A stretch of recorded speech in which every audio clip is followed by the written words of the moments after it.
आज की वीडियो में हम बात करेंगे आईसीयू के बारे में। हम जानेंगे आईसीयू क्या होता है और उसमें कौन कौन से इक्विपमेंट यूज़ किए जाते हैं। तो ये जानना आप सभी के लिए बहुत ज़रूरी है। तो देखिए, आईसीयू का मतलब होता है इंटेंसिव केयर यूनिट। जब भी किसी पेशेंट की कंडीशन बहुत सीरियस हो जाती है तो उसे आईसीयू में रखा जाता है, और जब तक वो पूरी तरह से ठीक नहीं हो जाता तो उसे आईसीयू में ही रखा जाता है। और आईसीयू में कुछ इस तरह के उपकरण रखे होते हैं जो कि पेशेंट को ठीक करने में बहुत हेल्पफुल होते हैं। समय समय पर पेशेंट को इनकी ज़रूरत पड़ती है। तो हम उन सभी उपकरण के बारे में इस वीडियो में बात करने वाले हैं। तो अब हम जान लेते हैं कि आईसीयू में कौन कौन से इक्विपमेंट का यूज़ किया जाता है। तो यहाँ पर नंबर 1 है मल्टी पैरा मॉनिटर। इसे हम vital sign monitor, patient monitor या फिर आईसीयू मॉनिटर भी कहते हैं। और इसकी सहायता से हम पेशेंट के वाइटल्स को चेक करते हैं। यानी कि इसमें हम लगातार देखते रहते हैं कि पेशेंट के वाइटल्स की क्या कंडीशन है, और उसी के आधार पर फिर डॉक्टर पेशेंट का ट्रीटमेंट करता है। तो इन वाइटल्स में आते हैं ECG, pulse rate, SpO2, NIBP, respiration and temperature. तो इन सभी को इसमें देखा जाता है। तो यहाँ पर ईसीजी का मतलब है electrical activity of the heart. Pulse rate का मतलब है कि हमारा हार्ट 1 मिनट में कितनी बार धड़कता है। एसपीओ2 का मतलब है कि हमारे ब्लड में ऑक्सीजन का सैचुरेशन कितना है। देन एनआईबीपी का मतलब है कि हमारा systolic and diastolic blood pressure कितना है। रेस्पिरेशन मीन्स कि पेशेंट 1 मिनट में कितनी बार सांस लेता है या ब्रीथ लेता है। एंड टेम्परेचर मीन्स पेशेंट का बॉडी टेम्परेचर कितना है। तो हमें ये सभी चीज़ें इसमें देखनी होती हैं। तो यहाँ पर दूसरा इक्विपमेंट है सेंट्रल मॉनिटर सिस्टम। तो ये हॉस्पिटल के ऐसे रूम में लगा रहता है जहाँ पर डॉक्टर बैठे रहते हैं और वो इसे ऑब्जर्व करते हैं। तो इसमें क्या होता है, जितने भी आईसीयू होते हैं और उसमें जितने भी वाइटल मॉनिटर्स होते हैं, तो उन सब की एक्टिविटी को इस पर दिखाया जाता है, जिससे डॉक्टर्स एक जगह बैठे बैठे सभी के वाइटल साइंस को देख सकते हैं और उनका ऑब्जर्वेशन कर सकते हैं। और आईसीयू का तीसरा इक्विपमेंट है ईसीजी मशीन। इसके द्वारा पेशेंट के हार्ट की एक्टिविटी का ग्राफ निकाला जाता है और उसे लगातार देखा जाता है। इससे हम जान सकते हैं कि पेशेंट का हार्ट किस तरह से काम कर रहा है। इसके बाद आईसीयू का अगला इंपॉर्टेंट इक्विपमेंट है वेंटिलेटर। देखिए, जब भी पेशेंट सही से सांस नहीं ले पाता है या फिर उसकी रेस्पिरेटरी एक्टिविटी सही से नहीं हो पाती है तो उसे एक मशीन के द्वारा सांस दिया जाता है, जिसे हम वेंटिलेटर कहते हैं। ऐसी कंडीशन में पेशेंट की बाकी एक्टिविटीज़ सही रहती है, यानी कि उसका हार्ट सही से काम करता है और उसका माइंड भी सही से काम करता है, लेकिन वो सांस नहीं ले पाता है तो हम उसे वेंटिलेटर पर रख देते हैं, जहाँ पर उसे सांस दिया जाता है। इसके बाद अगला इक्विपमेंट है सिरिंज पंप। तो देखिए, एक पंप होता है जिसके द्वारा हम पेशेंट को एक निश्चित मात्रा में मेडिसिन देते हैं। मान लीजिए हमें किसी पेशेंट को 1 घंटे में 1 ml मेडिसिन देनी है, तो उसे हम इसी पंप में सेट कर देते हैं, जिसके द्वारा यह सिरिंज धीरे धीरे वर्क करती है और पेशेंट को 1 घंटे में 1 ml या जितनी भी मेडिसिन देनी होती है उसी के अनुसार मेडिसिन देती रहती है। तो ये भी आईसीयू में एक बहुत ही इंपॉर्टेंट इक्विपमेंट होता है। इसके बाद अगला महत्वपूर्ण उपकरण है इन्फ्यूजन पंप। इसे हम वॉल्यूमेट्रिक पंप भी कहते हैं, और ये कुछ हद तक सिरिंज पंप के समान ही होता है, क्योंकि इसका काम भी पेशेंट को एक निश्चित मात्रा में मेडिसिन देना होता है या फिर डिलीवर करना होता है। लेकिन यहाँ पर इससे कुछ ज़्यादा मात्रा में मेडिसिन दी जाती है, जैसे कि 20 ml, 30 ml।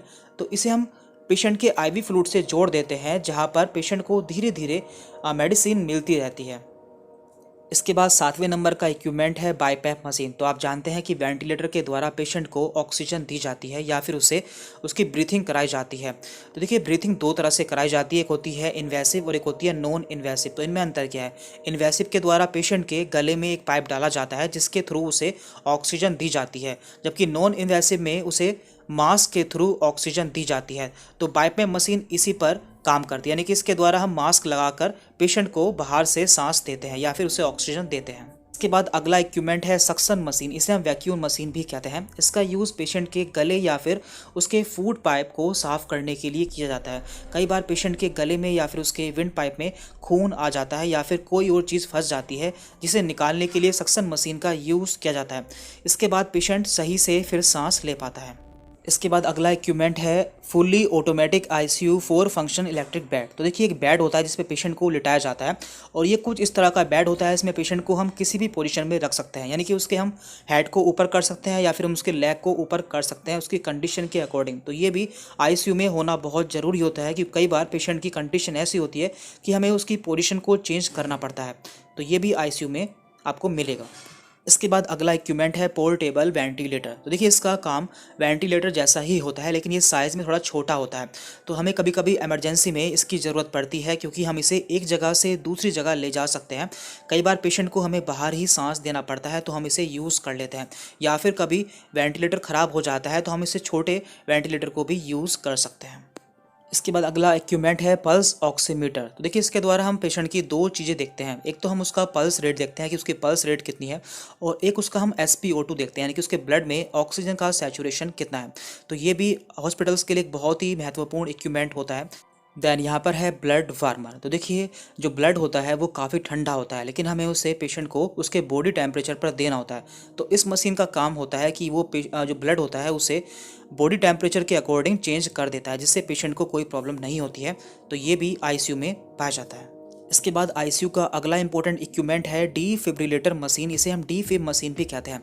देखिए जब भी पेशेंट का हार्ट काम करना बंद कर देता है या फिर कार्डियक अरेस्ट की कंडीशन में इस मशीन से पेशेंट को शॉक दिया जाता है, जिससे उसका हार्ट दोबारा से काम करने लगता है। तो ये भी ICU का एक बहुत ही महत्वपूर्ण इक्विपमेंट होता है। इसके बाद यहाँ पर है ABG मशीन। इसे हम आर्टियल ब्लड गैस एनालाइजर भी कहते हैं और इसका यूज़ इमरजेंसी में किया जाता है। इसके द्वारा हम देखते हैं कि हमारे आर्टियल ब्लड में कितनी ऑक्सीजन है और कितना कार्बन डाइऑक्साइड है, यानी कि हम इससे अपने ब्लड की गैसेस को देखते हैं। इसके बाद है यहाँ पर क्रैश कार्ट ट्रॉली। तो देखिए एक ट्रॉली होती है जिसमें कई सारी मेडिसिन रखी होती है। कई बार हमें इमरजेंसी होती है और कुछ मेडिसिन ऐसी होती है जो कि हमें तुरंत चाहिए होती है, तो वो सभी मेडिसिन हमें इसमें मिल जाती है। इसके बाद है यहाँ पर पोर्टेबल एक्सरे मशीन। तो ये मशीन आपको मैक्सिमम ICU में देखने को मिल जाएगी। तो ये एक चलती फिरती एक्सरे मशीन होती है। कई बार हमें इमरजेंसी में पेशेंट का एक्सरे लेना होता है, तो हम इसे एक जगह से दूसरी जगह ले जा सकते हैं और पेशेंट का एक्सरे ले लेते हैं।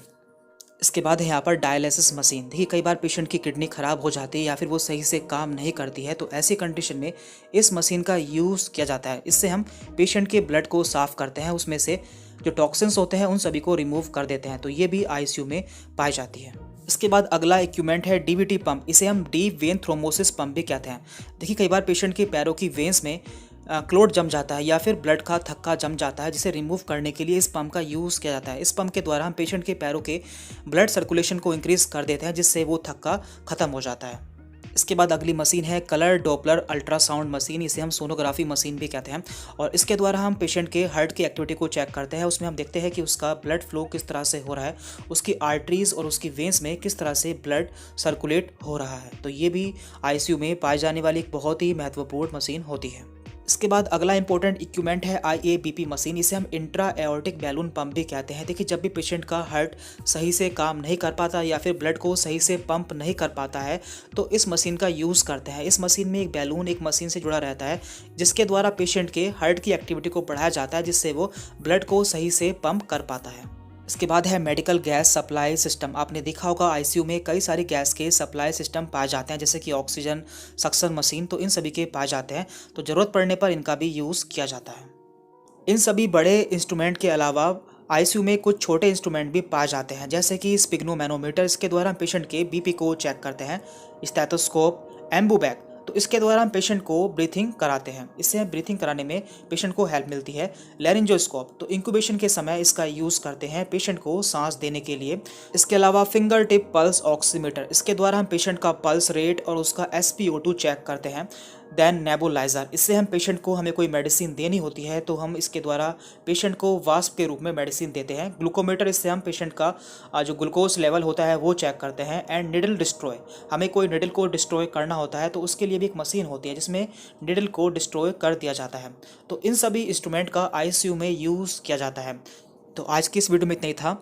यदि आपको वीडियो अच्छी लगी है तो वीडियो को लाइक करें और चैनल पर नए हैं तो चैनल को सब्सक्राइब कर लें, जिससे आगे भी आपको हमारी वीडियोज़ के नोटिफिकेशन मिलते रहें।